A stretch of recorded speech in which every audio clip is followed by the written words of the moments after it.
Listen to the Vibes, hosted by Coyote Night. Listen in for some positivity and good times. The views and opinions of our guests may not necessarily reflect those of the host or the Vibes broadcast network. Listener discretion is advised.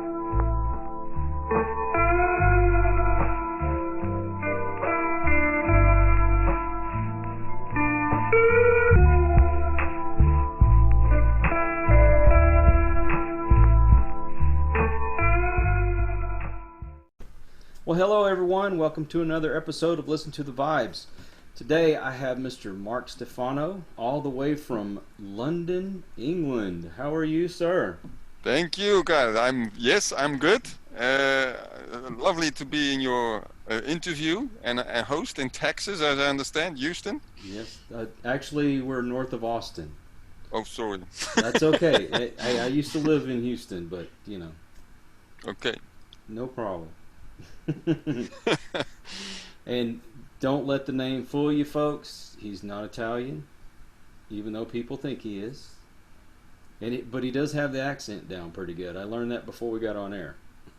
Yeah, Marco Stephano. People think I'm Italian, but it's a funny way because it's my brand name, and because my last name is Wilbrink, which is typical Dutch. But the reason how it started is basically as a bit of a joke when I introduced myself to people and with a kind of Italian accent, and then people thought that I was really Italian.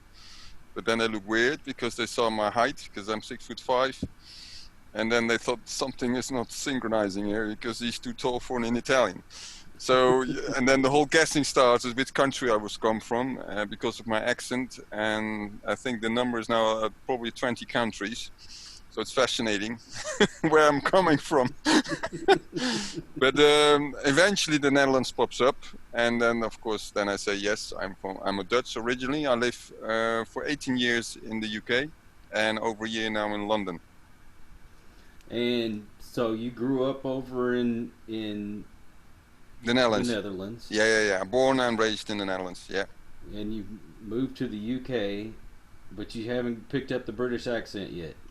No, no, I didn't, because although my English has been, of course, improved, because I think when you have to remember in the Netherlands we learn English, we have to learn English, but it's very school English, so it's grammatically wise very precise. Mm-hmm. But I think I never really learned to dialogue.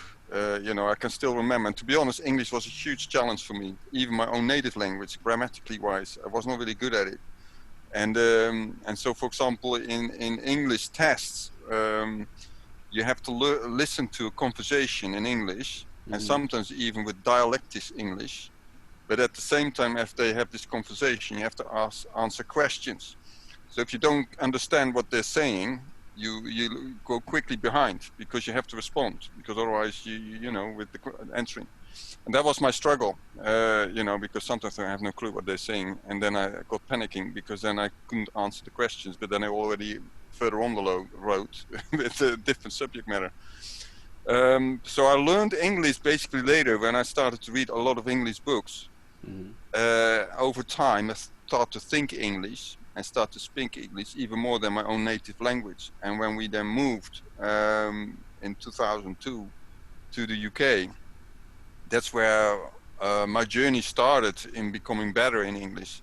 But yeah, even then you have to remember there's this joke, well, it was not a joke, but I can still remember when I had conversation with people, suddenly, without my understanding, as if a knob was switched on in my head, I started to speak Dutch. But I thought I was speaking English. So people suddenly stopped me in my track and said, "We can't follow you." And he said, "What do you mean?" He said, "Well, you speak something else and we can't understand what you're saying." And that was really weird in the beginning because I thought I was really speaking English, and I have heard that from other people as well who had a similar kind of experience, because you're just adapting to a new rhythm or incorporating the language. And English I found quite challenging because they have so many different words for different contexts. And for example, in the Netherlands, we have, for example, one word to describe the same things for different scenarios. But in English, you have for different scenarios, complete different words. So, for example, you have in England to borrow, to rent, to what is another one? To hire. And in the Netherlands, for example, we have much limited way of saying that. So it's, it's just one example. So I hope my English is good. I'm still learning every day new words. So Well, I'm from Texas, so I'm still learning English myself. okay, and there's difference in American and English. That's what I've also noticed. That's And right. I grew up saying soda water, and people up north say pop. So oh, and everybody else says Coke.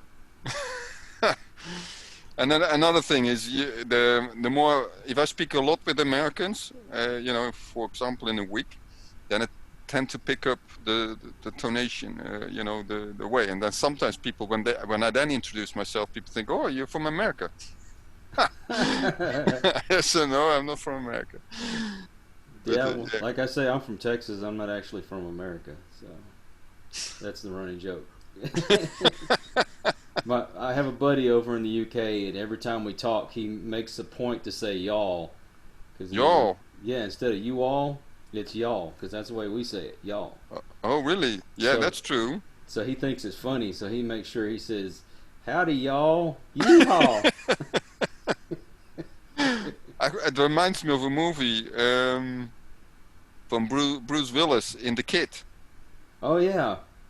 because there's a lady who's a newsreader, and she had also a y'all, and he said to her, "That is your trademark, so don't change it."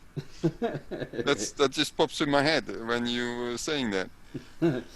So tell me how you got to, from where you began to where you're at right now, as far as like your career and the things that you do. From coaching perspective, Right. yeah. Well, I transitioned in 2016 into coaching, Mm-hmm. and that was basically born out of a crisis. Because 5 years ago, I went through a huge personal crisis. Um, my marriage ended suddenly after 21 years, Sorry. and that was quite, for me personally, quite traumatic. So I had to come to terms with a lot of change. And my ex, moved on with somebody else. And I lost home, I lost certain friendship, finance, I reached rock bottom basically. And the trauma of that all together combined I was suicidal, and the mental and emotional pain that I felt was excruciating. And then having no family around, besides my daughter, but she was much younger, it was really tough. And but in that process of contemplating suicide, because I can still remember that was nearby the sea where I lived, and was in the evening, and basically in deep pain and not knowing what to do next, and I had panic attacks, because I was fearing that I would end up on the street. I had a spiritual encounter, and that has been part of my journey of recovery, or help my recovery. It's not like, oh, suddenly everything is sunshine. But that spiritual encounter has been profound. Faith has been important for me since I was 18. But I have gone through all kinds of life challenges, which I probably could say came to a point of disillusionment and disappointment of it all. And so for 6 years, I really struggled with my personal faith. But in that encounter, something got ignited, and the experience was so powerful. The best way I can describe it was, you have to remember, I was in a state of emotional pain and of wanting to end, and at the same time kind of groaning to the silent heavens above, a kind of prayer. So it was not a nice prayer of, please God help me. It was just pain. And the next moment, it was as if a peace cloud came over me. That's the best way I can describe it, like a cushion that completely cushioned me in. And the thickness of the peace penetrated me completely. I became completely quiet suddenly. I stopped weeping, and basically came at ease. And then the next moment, I saw Jesus' face smiling at me and said, "Marco, do not worry." And it was an internal voice so powerfully profound. And I started weeping again, but I can definitely tell you there was a different weeping. It was all a weeping of relief, a weeping of hope, a relief of I can breathe. And then the next moment I saw the sun rising, which was really weird because it was already evening. So this whole spiritual experience was really, looking back, has been significant. I reflected a lot on it, because one of the things that came to mind was, which I never really took that much notice of, that from Jesus said that he's a man familiar with all our sorrows, but also that the joy set before him, he endured the cross. And that was the smile that I saw. It was a smile of confidence. It was a smile of somebody who knew suffering, but at the same time was not smiling at me out of, poor you. It was more somebody who knew empathically, compassionately what was happening. But yet at the same time, I can help you. I have overcome. And so that journey initiated a transformational journey. I had to come to still to come to terms, because a couple of months later, things became even worse in my relationship, which I hoped in one sense to still recover, but that didn't turn out to be. So I sought counseling in order to help me to come to terms with the loss of grief. And that's where I also learned a lot about the process of grief, which I think is something in the West we don't do really well, I've noticed. We're good at stuffing things down or move on too quick. And I realized, it's very important to give myself the space to process it. And in that process, I had also some therapy. I read a lot of books because I wanted to understand what went wrong. And initially, I took much of the blame myself. And afterwards, I realized there's not the right approach to doing it. But the reading of books about the subject matter, which tends to be quite messy, it's about divorce, it's about affairs, what is that doing to the dynamics, all that stuff. And most of my support, interestingly enough, came from the States. And I think why is because I've not found it here in UK, because I think it's a subject matter that people don't like to talk about, understandably. But on the other hand, I think in order to come out of something, you have to understand what is happening. I always compare a relationship breakdown like a plane that crashes down. And in order to build a new plane that is more advanced, more secure, safer, can fly higher, better technology, you have to investigate the black box, find out what went wrong and learn from my mistake, so I can do it better. And so that was my take. And so I educated myself a lot about the subject matter, which led to all kinds of insights and connection with a lot of different people. But in that process also, I read a book, and that was The Dream Giver. And I love the book because it starts with a parable. And I love parables because parables, metaphors speak to the heart. They bypass your intellectual reasoning, which you can have sometimes in the West. It's the language of the heart, as I will call it. And I love the story. And then the second part of the book is basically the guy coaching you about how can you apply it in your own life. And that's where the seed of coaching just appeared. And I thought, what? Why am I not becoming a coach? But to give you a side note, in the Netherlands, I have already encountered this coaching journey many years before that. So I was talking about probably 2001. But that happened for all kinds of different reasons, didn't happen. So coaching was not completely new, but the concept was there. So when I rediscovered it, I thought, I'm going to jump on this. I had no resources. Remember, I lost everything. So in the midst of nothing, I decided to jump. So put it on my credit card, did coach training in the United States, long distance, pro trained I think it was for 5 months. And then before that, I made some other connections and did some foundation coaching in another organization in the US. And through all the networking, I did then also on top of that 6 months coach training here in the UK. And so that introduced me into this whole coaching journey about what coaching is all about. And what quickly came to the surface, I seem to have a knack for it, which is always great to find out, and start coaching people. Right. And I think my journey has been interesting because I lived sometimes with so much uncertainty. How do I pay my bills, or how do I pay for food? Because there was no guarantee. So I can still remember one day from my room, I said, I go to a city, Winchester it is called, and I will bump into someone and I need money because I need to pay bills. So I trust you for making it happen. Right. So I went to Winchester, had my coffee, and had a browse around, walked in the park, and then I sat on the pavement opposite the cathedral, which is a old building, for hundreds of years old, lovely building, reading my book. And then 10 meters away from me was sitting a woman who was reading her book, and we didn't know each other. Mm-hmm. And then the sun went down because I was sitting in the sun, and the sun went down, so I felt, oh, it's getting cold, so it's time to go. We simultaneously stood up, and I still don't know, figure out how did this start. We ended up having a conversation. And what happened was that the person basically said, well, I feel a bit stuck, I'm in a change, and I don't know how to navigate it. I said, well, that's interesting. I help people in transitions. And she hired me on the spot. Oh, wow. That's an awesome story. I love hearing stories like that. Well, that happened on other occasions as well, you see, and this is where my journey started, because I've learned a lot in adversity. I describe adversity as a pain stripper, that strips you away from all the layers of pain that has been built over your life, all the conditioning, the expectation you put on yourself or other people, and it strips you back to bare wood, authentic wood, to bring to your authentic self.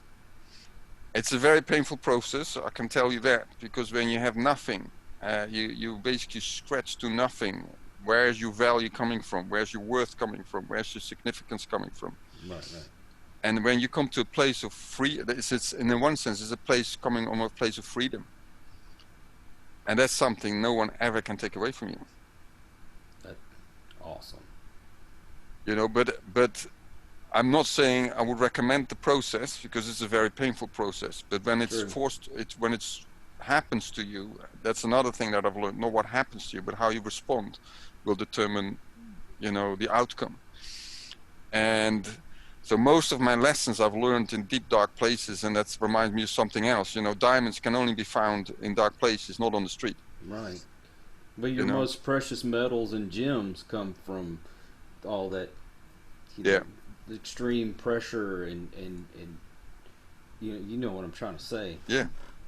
So yeah. And it's the mental war zone, because I understand I had initially panic attacks, and anxiety levels were huge, and I struggled with depression and despair. Had sleepless nights. I think for 2 years, I understand now, for 2 years I had post-traumatic stress because of the aftermath of all the things. I lost 20 kilos in 6 months in body weight. So for all the processing and stress and the impact that it had.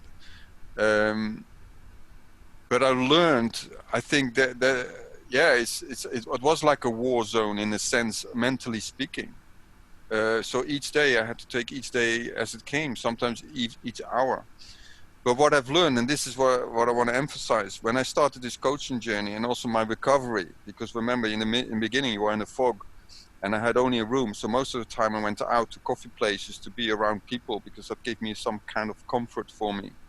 I couldn't sit in a home, in my room all the day. That didn't work for me.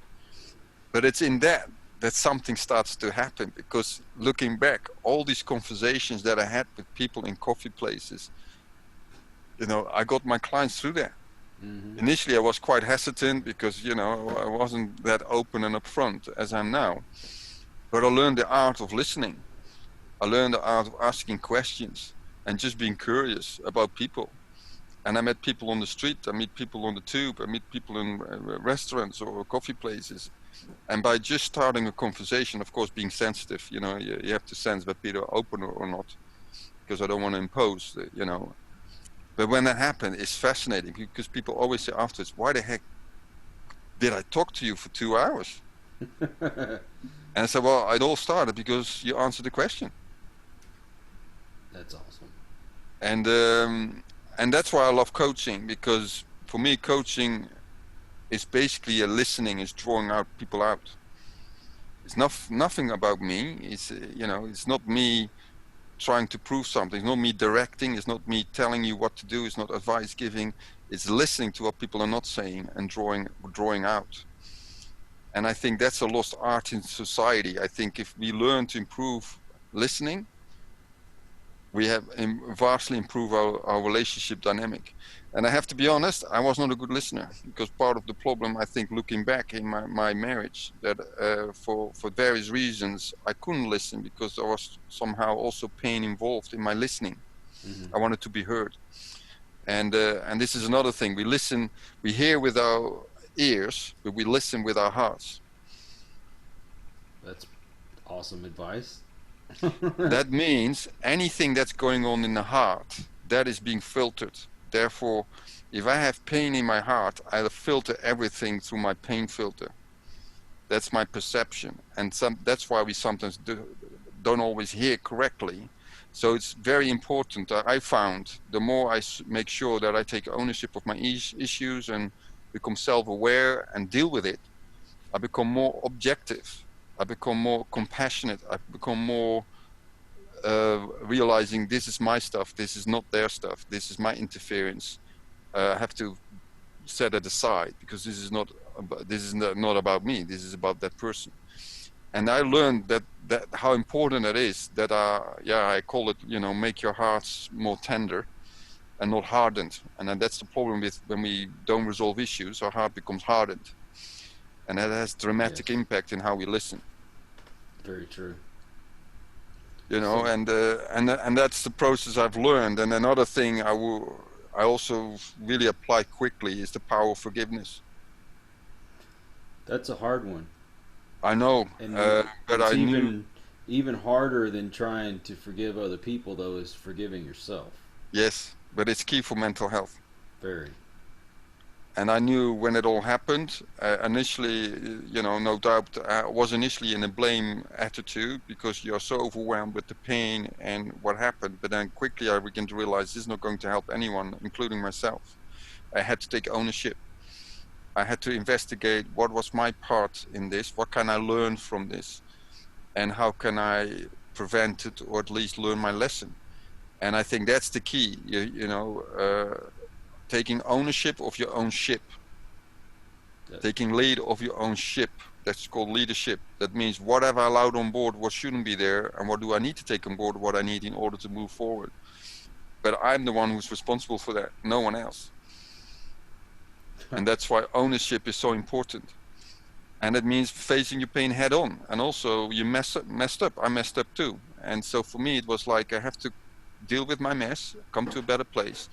But in that process, also realizing how important forgiveness is, and forgiving the people concerned, but also, as you say, forgiving myself. But also forgiving God, because I had a court case against him, and you never win that one. But no. But I really had to learn to do that. And let me clarify, forgiveness is a process, because I had some discussions with people about it in the past, because people say, well, how can you do that? He said, well, it is a will decision. It's not when I feel right, because if that's the case, I can wait for a long time. Exactly. It's a will decision. But it's also, I think, what I found very helpful, you have to be very specific, not generic, very specific. What is the pain, and acknowledge it, validate it, express it. Also the emotion concerned. But then choose not to judge, not to punish, and let it go. And applying that lesson is powerful, because I have peace, because that's the fruit. So let's talk about depression for a moment, because I've dealt with depression for a majority of my life. But do you think that word is kind of thrown around loosely? Because I mean, so many people, you just can't be happy all the time. There's no way.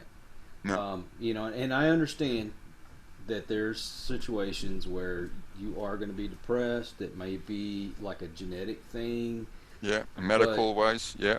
But in this world that we live in, I mean, there's absolutely no way you can be happy all the time. It's not realistic. You're going to be depressed at times. Yeah. But along with that word, you're going through depression, do you think that they're also quick to medicate instead of talk through it? Well, that's a good question. I personally never took medication.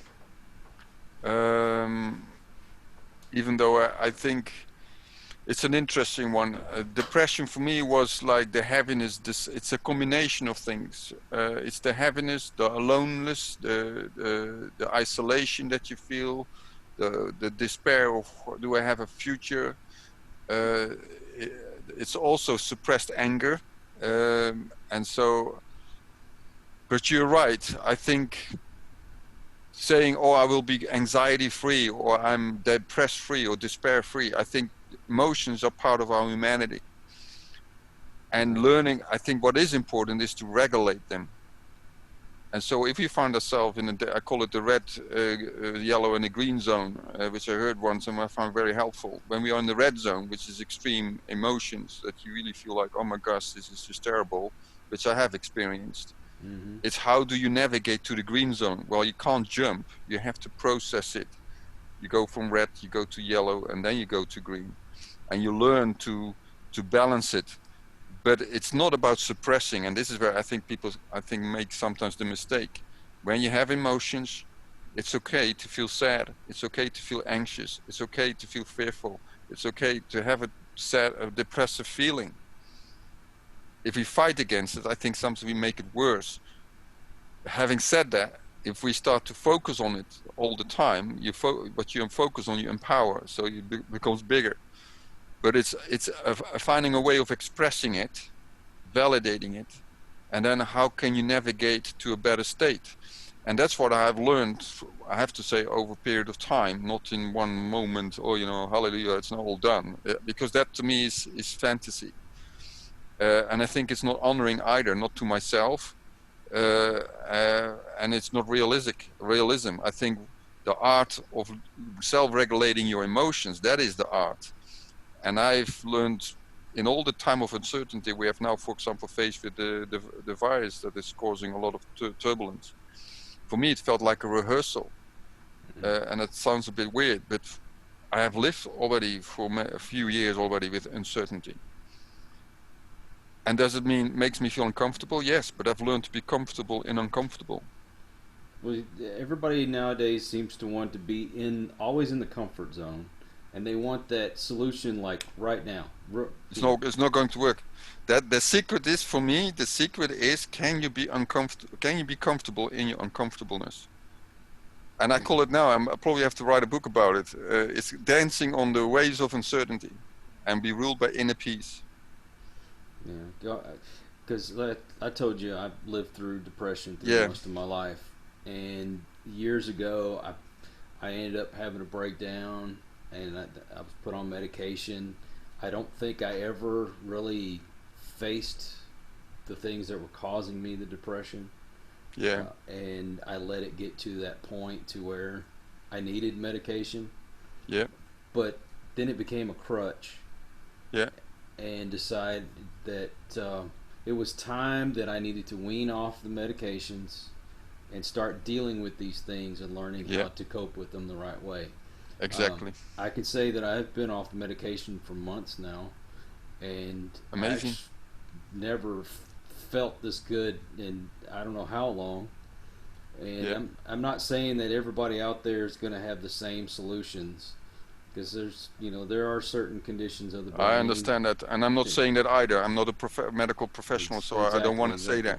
And I'm by no means am I somebody that's so special that I'm the one you need to look to. No, I'm not. This is just what worked for me. So I don't want anybody to get the wrong idea. I'm not making myself above anybody else. This is just the solution that I came to, and it worked for me. Now you can agree that not what works for me is going to work for the next person. No, but I do think what you highlighted, I think that is the key. It's exploring the root cause. Mm-hmm. I can give you another example. When my father passed away, it was now, gosh, how long ago is that now? 14 years ago. It was quite suddenly, and the kind of not easy circumstances. And the suddenly was caused basically a lot of anger to come to the surface. And at that time I was still married, and my wife then basically said, "You really need to deal with this because I can sense it." And her feedback was like, I really need to deal with this because I don't want to, I don't want to go this in the wrong way. But I was really scared because I didn't know how to get it out of my system, and I was wrestling with it. And one day I had when I was wrestling about it, I was in prayer. I had this vision of a naval mine, the naval mine from World War II with those, Right. I don't know how you call them, those touch things.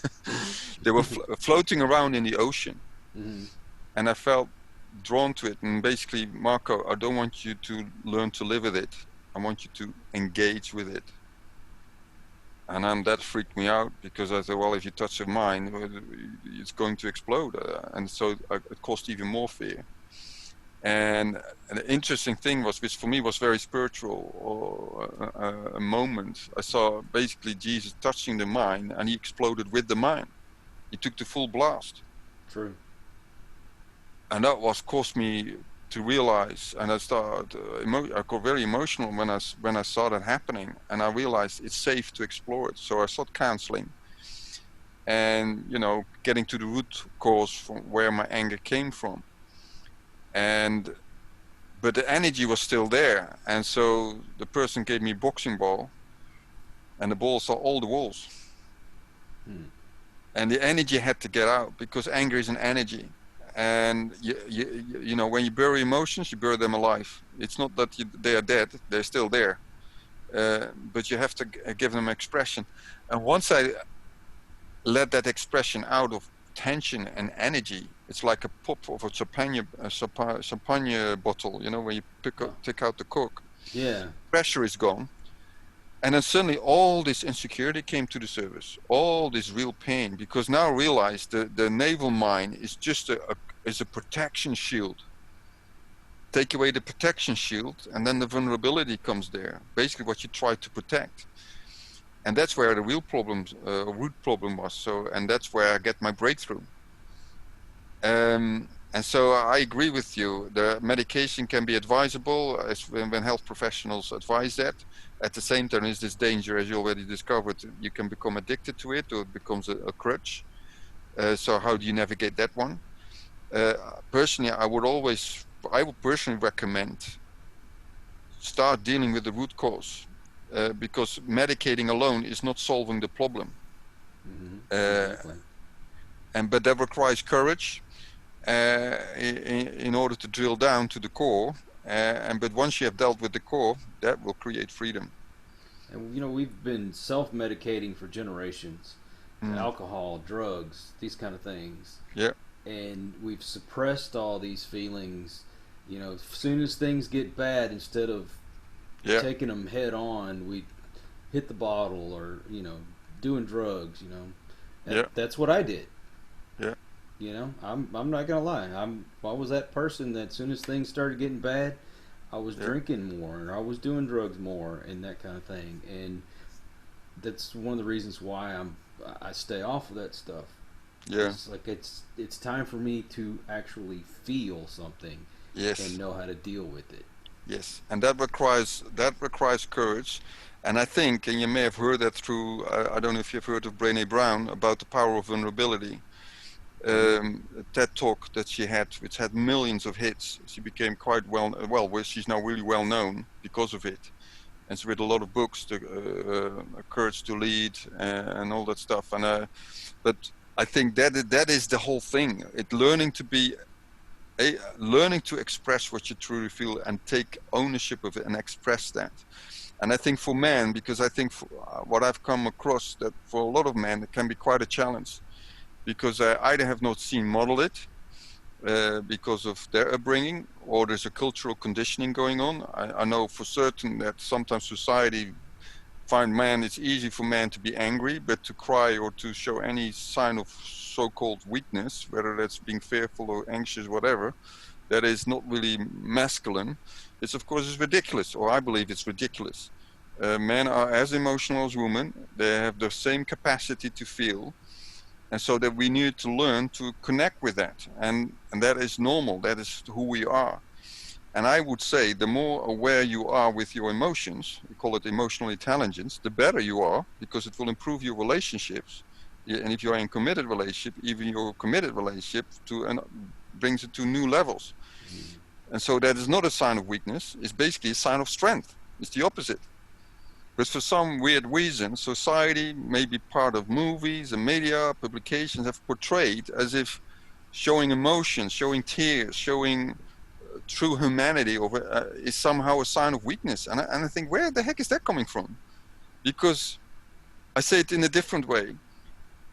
Suppressing it is basically kryptonite. Gotcha. If you express it, you become more powerful. You're more powerful than by taking acknowledgement and say, you know what, I really feel sad, I feel anxious, or I feel fearful. But you know what, I have the courage to keep going. But I acknowledge my feelings because there's nothing to be ashamed of.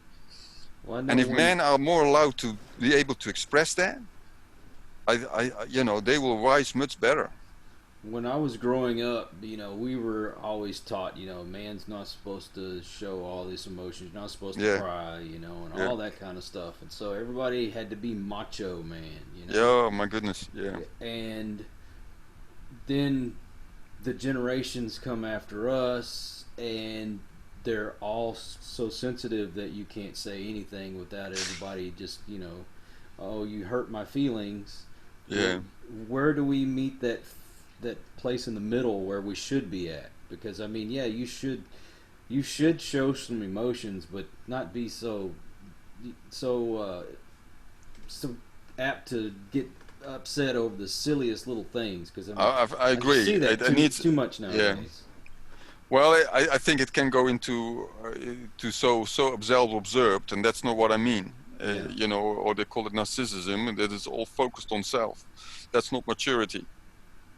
I think for me, there needs to be balance, and I think healthy balance means you acknowledge the feelings and you learn to navigate it, but it's not always the attention on yourself. And some of the things I, for example, also learned through my journey, even when I was in pain, I tried to focus on somebody else. And that's why the coaching was so powerful, because coaching was focused on completely somebody else. It was not about me. I have to zoom in on somebody else's story and draw them out. And some people who have no clue in what kind of a condition is not important. And I would say, and it sounds maybe as a contradiction, yes, you do need to work on yourself to come to a better place, whether that's through counseling and therapy.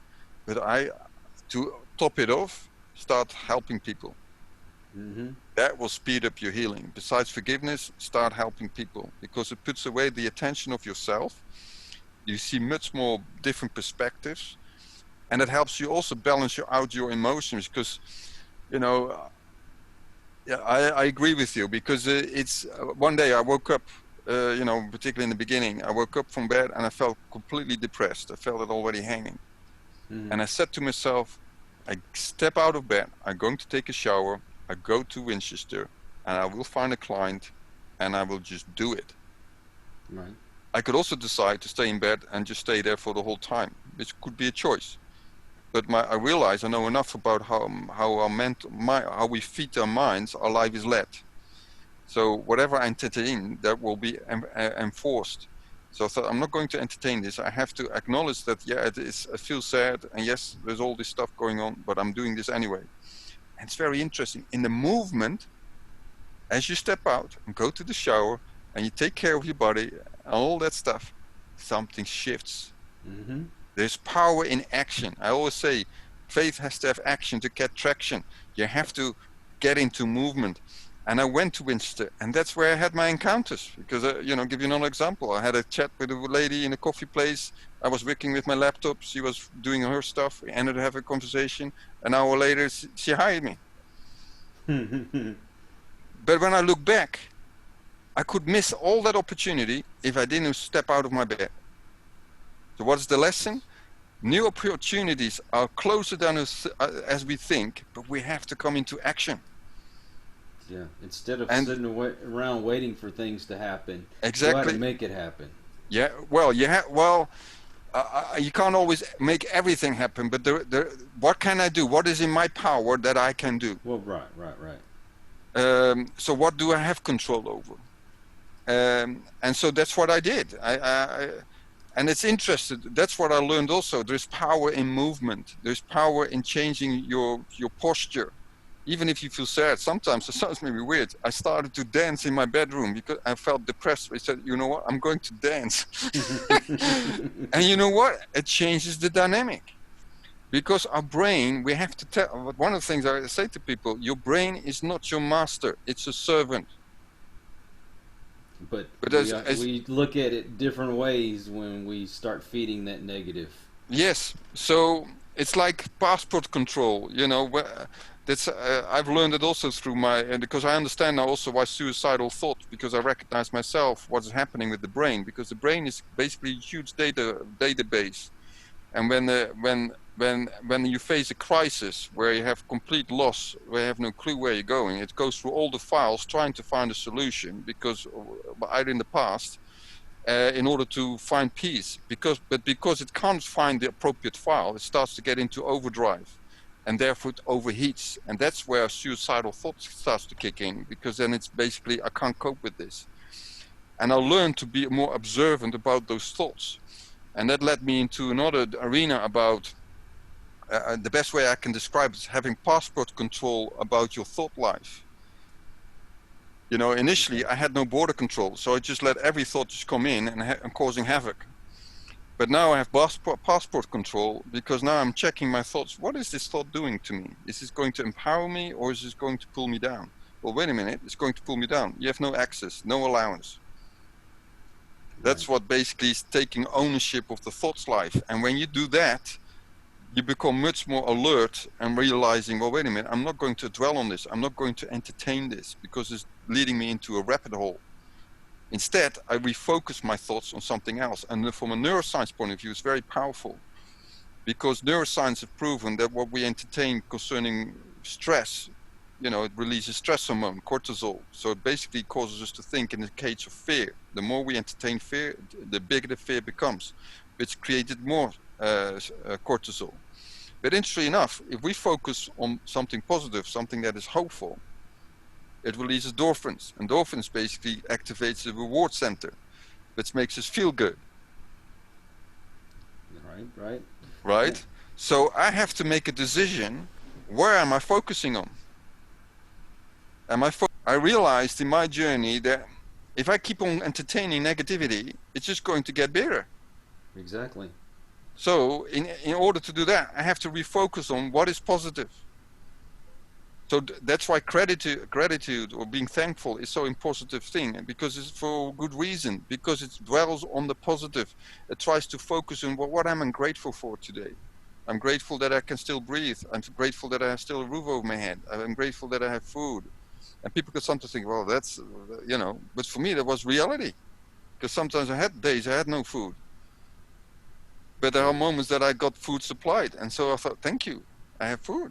Thank you that I had a lovely conversation. Thank you that I had a client. Thank you that I had new shoes to walk on. And that makes me smile. And guess what? It focuses on the positive. It makes you feel good.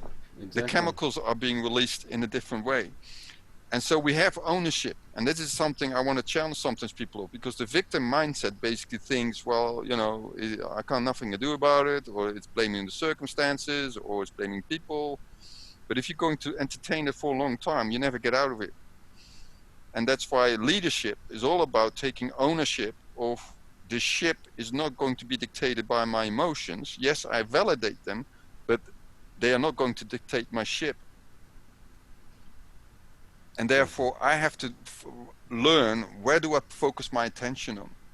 And so I learned a lot in my journey about the power of the mind, how important it is. What do we feed our mind with? And I found it so fascinating, because the more I think about it, we agree that if we eat bad food, you know, processed food or whatever, and we do it for a long time, our body will throw up and say, you know what, I can't handle this because it makes me sick. Right? We will agree with that. Right. Hopefully people will agree with that. We recognize the food intake will determine part of our health. Mm-hmm. But what I then want to question is, why do we not apply the same principle in the way how we feed our mind? So that's food for thought. You know, because the way our mind is fed, our life is led. So whatever we entertain, that has an impact. And John Maxwell is a leadership expert, you may know, is an American for over 40 years. He said, if we want to have a better tomorrow, we have to start to grow today. So how are we growing today? What are you entertaining today? And that was really an insight for me, because whatever I feed myself on, that will start to grow. Exactly. You see, and that applies to addictions. You see, if people are addicted to porn, that basically means you feed your mind on the stuff. So well, guess what is growing? Exactly. And I can apply that to all kinds of other stuff. And I'm not saying in any way, you know, to judge people, because I've been there myself. Because it's all a form of medication, self-medication, trying to avoid something, to deal with stuff. It's trying to tranquilize something that we avoid, whether it's loneliness or pain or anxiety or stress, whatever it is. You know, we have so many different ways, as you already mentioned earlier.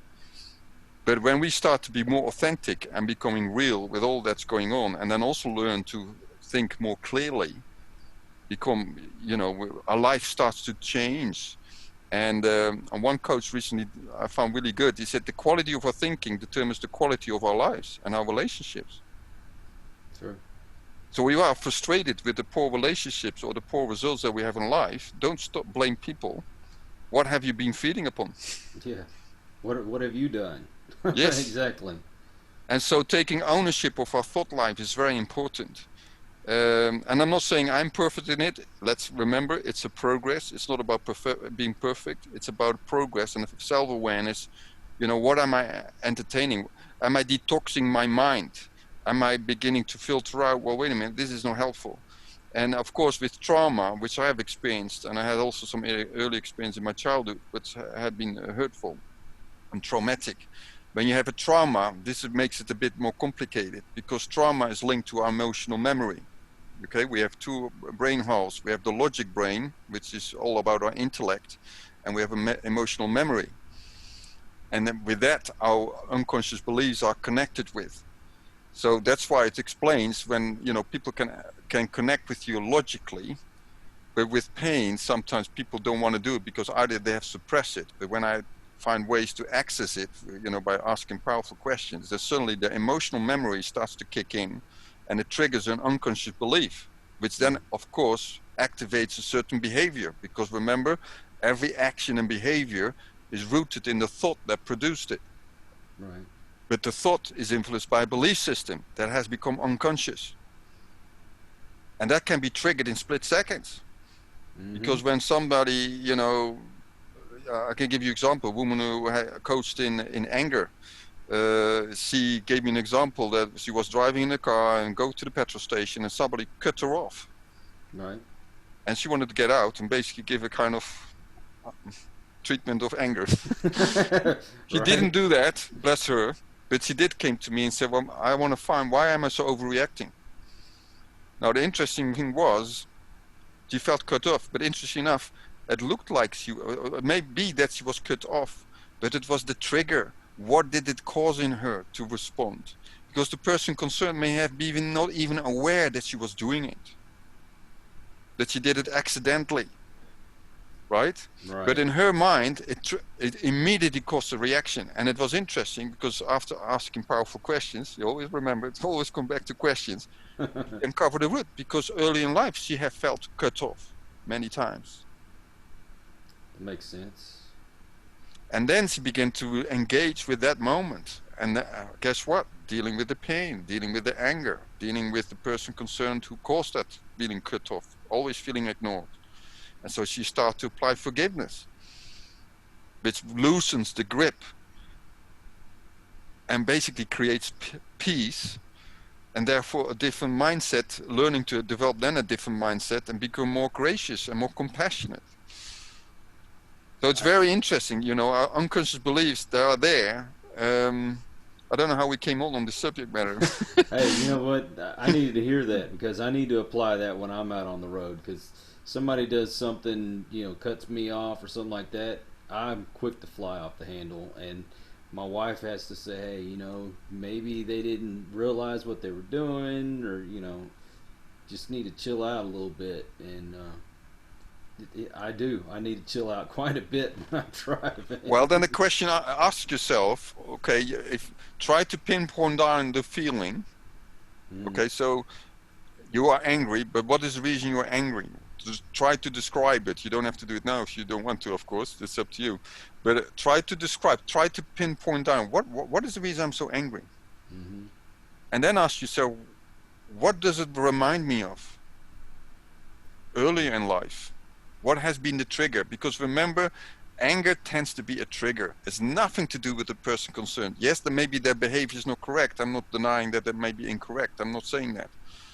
But we can only take ownership of our own behavior, never about somebody else. So if it's causing us to become overreactive, aggressive, that means something is out of place here. And so we have to ask ourselves the question, and well, wait a minute, what is going on? What does it remind me of? Where in my life have I felt the same thing? You know, it's funny you bring that up, because it's kind of brought me to think of something. You know, I get so upset when people are on the road make a mistake. And that's just it. It's a mistake.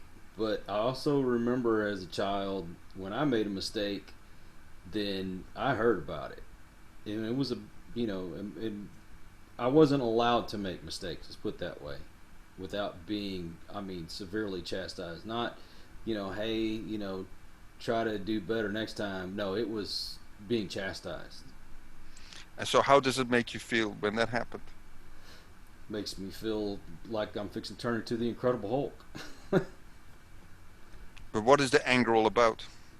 It's about me feeling bad because I got treated that way as a child, instead of somebody feeling sympathetic towards me. So. And so you feel angry about that? What is more going on there? I look at myself and making mistakes and how people got angry at me. So now I am taking it out on them. I want to make them feel the way I felt. And what is that bringing you? It brings me nothing. Aggravation. Yeah. That's it. Yeah. So bad fruit means bad root. That's right. They've accomplished nothing by doing that. Number one, they're not going to hear me anyway because they're in another vehicle and they're already down the road. Yeah. But number two, really, why do I get upset in the first place? Why? Why should I? I know, but you told me already because you have experience. But I'm just saying though. Yeah. As a general saying, yeah. Why? Why should I do that? There's no reason for me to do that. Yeah. But there's an overreaction, and as you already discovered, you didn't felt hurt when you were young. Mm-hmm. You basically felt squashed, which hurts you a lot, and therefore became angry because you were not being heard, you were not being validated, you were not being appreciated, and yes, you made a mistake, but it was your behavior was more important than you as a person. People make mistakes. Exactly. It's just the way life is, and you're not going to learn if you don't make mistakes. So what is the key, you think, to change this? I need to remember what I just said. I understand that, but what else you think? I need to allow people to make mistakes. I understand that, but there's something else going on. Okay, can I give you a suggestion? You're going to have to give me a suggestion. Have you thought about forgiving the person who caused you that pain? That's true. I need to do that. I really do. The person's not here any longer, so it doesn't matter. I have to do it, I guess, metaphorically, if that's the right. Well, I can happy to give you a suggestion. Mm-hmm. Whatever works for you, the best. I think it's important to pinpoint down what it exactly is, and of course you do that in your own private time. Make it very specific. What was the pain? And express the emotion. Try to write it down, pinpoint down. So no generic stuff, and your wife will probably can help you with that. Make it specific, and just allow the emotion to surface. Even if it's getting uncomfortable, it has to, because it's already there. That's why it's popping up. You see, because the cars are the triggers, and they tell you something, you still have not dealt with it. Well, if you think about it, like a clam, if it gets irritated, and it creates a pearl. So Yes, you have to have that discomfort in order to grow. I know, but you take the sting out of it by choosing to forgive the person concerned. True. Because at the moment you still hold on to it, and when you hold on to it, it just keeps its play, it keeps its foothold. But there's also another part, I think, to forgive yourself. That's the hardest thing that I find to do. Yes, but it's key. If you Very. want to get rid of this, get rid of it, it sounds a bit harsh, but if you come to a better place of, the next time you're driving that you realize people cut you off, and you will probably begin to realize you become much more graceful because the hook is gone. Yeah. And you have become more kinder to yourself because you probably are very hard on yourself as well as a consequence. That I am. I've been an artist most of my life, and I am my worst critic. Yes. Somebody might say this is absolutely beautiful, and I'm ready to tear it up and toss it. And what would it look like if you would be very kind to yourself? It would be rainbows and unicorns. And a smile on your face. And a smile on my face. So in order to make that happen, what do you think has to happen? Well, like you said, I need to learn how to forgive them and then forgive myself. Yeah. I gotta allow myself to make mistakes at times. It's not an easy thing to admit. If that is any comfort to you, I messed up so many times and make so many mistakes, and I'm still walking. Because I realize now, but I have to say this honestly, when I lost everything and I messed up, I lost everything, and I really felt like a failure.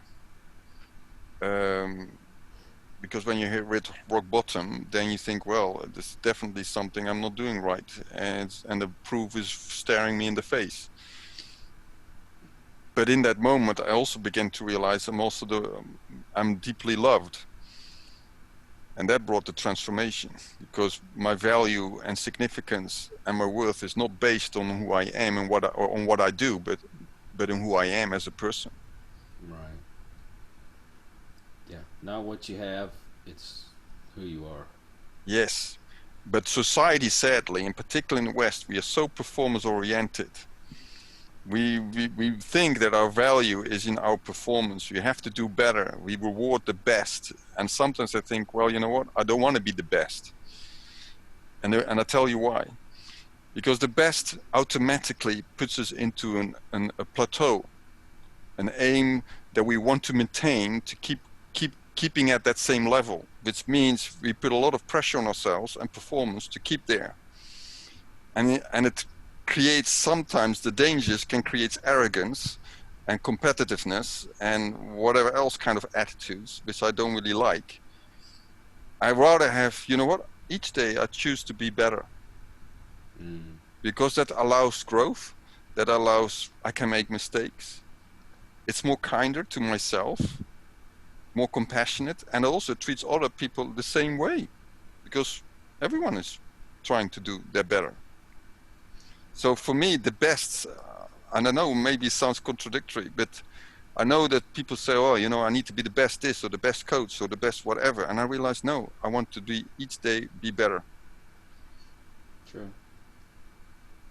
And hopefully that may help you. But thank you for sharing your honestly about the anger, because it's a common problem. It manifests in all kinds of different ways. But it's finding the trigger, that it's recognizing it's a trigger, and then figure out by asking questions, what is the narrative, what is the story behind this, and trace it back to the original root and start dealing with the root. And I can guarantee you, forgiveness is always part of that. Yes, that is it. Forgiveness. That's your freedom. That is freedom. Ouch! Sorry. Yeah. I had somebody come up and try to help me with my interview here. And for those Saw who that. can't see, it was my cat. Yeah, I saw your cat. Yeah, that's fine. She got me right in the stomach too. Yeah. You know, we've been at it for about an hour. So Wow. let's stop it there. But you know what? You're more than welcome to come back because I mean, there's so much more to talk about. Oh yes, definitely. Yes. And I'm yeah. If people want to find me, they can find me on my website. If that's of help. MarcoStephano.com. It's very easy. Okay. And and happy to help people to come to a better place, because that's what I specialize in, helping people to thrive and rise even in a crisis. So you have Facebook? I am on Facebook. I'm working on that, but I'm on Instagram definitely, and on LinkedIn. That's the professional network. And my website. I have something else. I forgot So that now. what's your handle on Instagram? Is it Coach.MarcoStephano. okay? Coach.Marco It's Stefano with Stefano. PH. Stefano. Stefano. Okay, Oh I my get it God, right this time. Stefano. Yes. I And I forgive write myself for on. making that mistake. Blah blah blah Oh, blah. don't worry, don't worry. And on Instagram, people, just to inform people, I write all things on Instagram. Is a bit of an expression point for me about leadership, about dating, about sexuality, and mental health, mindsets, anything that comes to mind that I want to add value to people, or make people think. And it's a bit influenced by my graphic design background, because that's what I did before. Mm. I'm also a designer, so I have more playing ground to make it look nice, or put some imagery, because I like imagery, because sometimes image can tell you quicker a certain story, but sometimes also just enhance the message. But anyway, that's on Instagram. And I'm busy, as you already discovered, with the podcasting thing, and I'm also would love to develop my own podcast. Thinking about how to do that. We're gonna help you Next with challenge. that. Yeah, I know. Yeah, I know you offer that. We're Yes. gonna help you with that because And you need to get out there. I yeah, think it yeah, would I be would love to. beneficial. Thank you. Yes, very beneficial. All right, so marcostefano.com, Yeah. and they were wanting to get a hold of you to be a life coach. They can go there and sign up and all that good stuff, right? Yeah, I have a program, the Rise Smarter program, and that's basically helping you to rise in your leadership and have more impact in life and work. I have to warn you though, because it has to be people who are conscious and want to leave Shadowland. Yeah. It's I can work best with people who are basically said, you know what, I really want to get unstuck. I want to get hold of this, uh, because I can guarantee you that then that work best. Well, we get so complacent in our lives, Mm. and sometimes you don't feel like you need to grow. When you got to that point, then that's when you really need to say, "Hey, I do need to grow." Oh, and to be honest, I will learn and grow to the day I die. I'm a learner. I'm a seeker. I have coaches myself because I want to keep challenging myself, and I don't think that as a coach I'm sorted, because I'm not. But I know the power of coaching, and the reason why is that when somebody asks powerful questions, they improve the quality of my thinking, which means that I will grow. And that's why coaching is so powerful, because I will listen to people and ask powerful questions to draw them out, which bring their unconsciousness to consciousness. And it's only when we become aware of things that we can change. Exactly. See, because most people are not aware of things, that's why they can't change. And you can read all the books in the world, you can listen to podcasts, you can watch videos. It will still not change you if you do not ask powerful questions. And the reason why you need to have somebody else involved, it doesn't have to be me, you can, anyone else who is appropriate, is because you can't see your own blind spot. That's why they're called blind spot. Got to come to that aha moment. Yes. You know what I mean? And that aha moment, a good coach will facilitate that process, because they will not dictate that to you. They will draw it out. Because and this is why it's so powerful, when you become aware of it and you start to take ownership, that's where you start to grow. Well, thank you for that. Honestly, we need to do this again. Amen. That's I know fine. the I'm looking people forward to that. the people listening are going to want to hear more. In fact, we probably need to do a live show. Okay. Let's try to set that up. So everybody keep tuning in, and we'll try to get this guy back on, because I feel like I've learned a lot today. I really appreciate it, man. I really do. Thank you. Thank you for having me on the show. Thank you for accepting. You are welcome anytime. Thank you very much. And thank y'all for joining us, and keep tuned in. Thank you. We hope you enjoyed this episode of Listen to the Vibes. You can catch us on Buzzsprout or wherever you listen to your favourite podcasts, and on YouTube. Follow us on Facebook at The Vibes Broadcast Network and on Instagram at The Vibes Broadcast.